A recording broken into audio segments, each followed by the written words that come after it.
Numeric data of NCERT CUET 2026 biology. Hello students, आज की video में हम डिस्कस करने वाले हैं सारा का सारा न्यूमेरिक डाटा जो कि हमारी एनसीईआरटी बायोलॉजी की बुक में दिया हुआ है, ताकि आपके CUET 2026 में जो भी क्वेश्चन आए वो आप क्रैक कर सके। यहाँ पर आपको सारी की सारी वैल्यूज, सारे के सारे डाटा जो है एक ही जगह पे मिल जाएगा 10 मिनट की वीडियो के अंदर। ठीक है, यहाँ पर हम क्लियरली बहुत अच्छी तरीके से पूरे के पूरे बायोलॉजी के क्लास 12 के यानी आपके CUET के सिलेबस के हर एक टॉपिक को डिस्कस करने वाले हैं, उसके सारे के सारे न्यूमेरिक डाटा को डिस्कस करने वाले हैं। और इस वीडियो से ज़्यादा नहीं तो 5 क्वेश्चंस आपको आपके पेपर में, CUET के पेपर में ज़रूर मिलेंगे।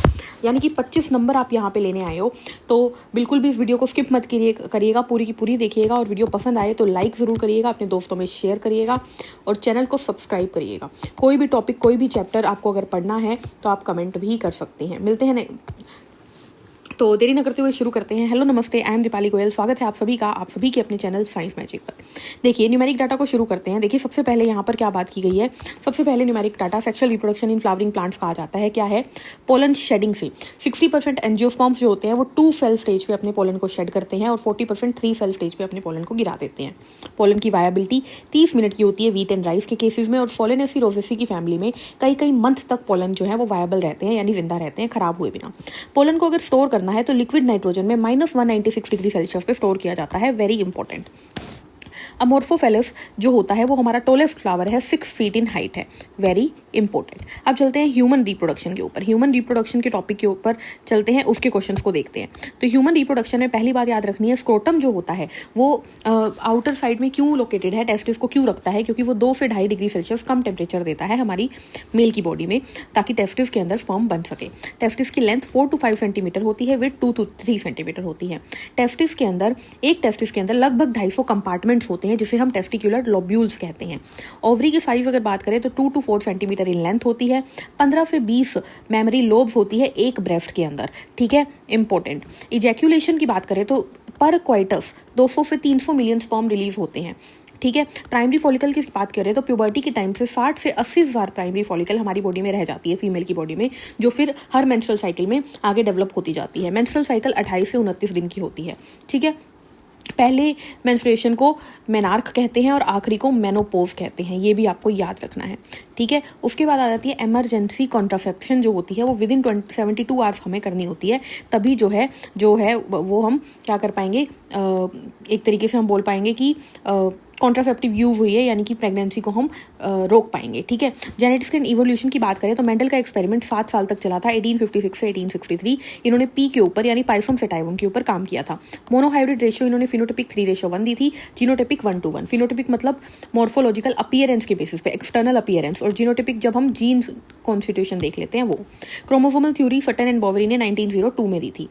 ठीक है, मेंडल का एक्सपेरिमेंट 7 साल तक चला था, अभी बात की। मोनोहाइब्रिड रेशियो की हमने बात कर ली, क्रोमोसोमल थ्योरी की बात कर ली। फेज 5:174, इसके अंदर कितने न्यूक्लियोटाइड्स है तो 5386 न्यूक्लियोटाइड है, एनसीईआरटी में डाटा दिया हुआ है। बैक्टीरियोफेज लैम्डा के अंदर 48502 बेस पेयर होते हैं। ई कोलाई के अंदर 4.6 × 10⁻⁶ बेस पेयर होते हैं, और इसकी रेप्लिकेशन को 18 मिनट लगती है। ह्यूमन जीनोम जो हैप्लॉइड है वो कितने बेस पेयर के होते हैं? 3.3 × 10⁻9 बेस पेयर, यानी कि हमारे 23 पेयर ऑफ क्रोमोसोम के अंदर इतने बेस पेयर मौजूद हैं। टोटल ह्यूमन जीन्स कितने हैं? लगभग 30,000 ह्यूमन जीन्स हैं, ये आपको याद रखना है। ठीक है, उसके बाद SNPs कितनी है?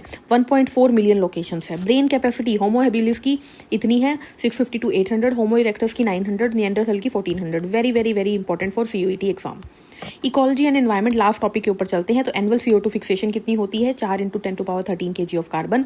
IUCN ने 2004 के डाटा के अकॉर्डिंग बताया था कि 1.5 मिलियन स्पीशीज से ज़्यादा जो है स्पीशीज डिस्क्राइब कर दी गई है। रॉबर्ट मे ने 7 मिलियन स्पीशीज का एस्टिमेट दिया था।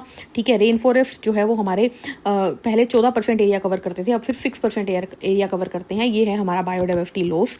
ठीक है, ये क्या है? बायोडाइवर्सिटी लॉस ड्यू टू, इसको हम हैबिटेट लॉस के अंदर लेते हैं। बायोडाइवर्सिटी हॉटस्पॉट्स की बात करें तो पहले 25 हॉटस्पॉट्स थे, अब 34 हॉटस्पॉट्स हैं।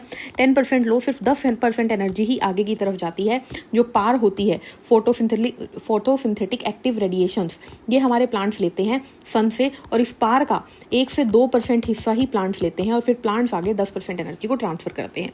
हमारे इंडिया में 50,000 राइस के स्ट्रेन्स हैं और 1,000 मैंगो की वेराइटीज़ हैं। तो ये था हमारा पूरा का पूरा numeric data of NCERT class 12।